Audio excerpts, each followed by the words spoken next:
All right, James, and the rest of our Capital Tonight team will have more from House Speaker Dustin Burrows tonight, live at 7 p.m. Central Time.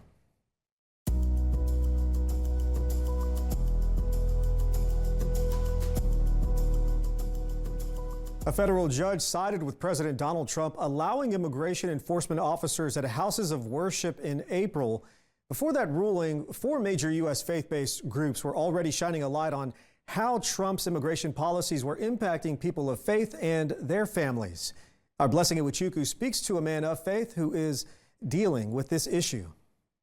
A North Texas pastor is taking an old school approach when it comes to church and fellowship. For nearly a decade, he's been meeting in unique places for church and fellowship, from movie theaters to parks and even coffee shops like these. And he says one of his most recent church members just was told he's going to be deported. Ministry looks different at the start of this year for Aubrey Robertson than it did in 2024.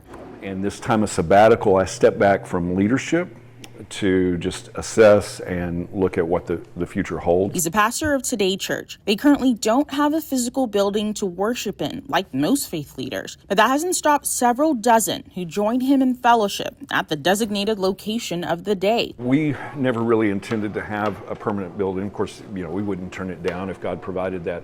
But our focus was to reach people that aren't being reached by traditional church. One of the people he was able to reach was a blind man from Haiti and his now wife and child. He says he entered the country legally during the Biden administration, but now the paperwork that they filed last year, her paperwork was submitted, but for some reason the government didn't submit his paperwork. And so right now he is at extreme risk, literally within days of being deported. The uncertain fate of Robertson's church members and others was the focus of a new report called One Part of the Body. It was released by 4 major faith organizations. Came up with a rather startling conclusion that about 8 out of 10 or 80% of the immigrants who are at risk of deportation are Christians. Galen Carey is the vice president of government relations for the National Association of Evangelicals. His group says about 20% of the others at risk of deportation practice other religions or have no religion at all. Very high percentages of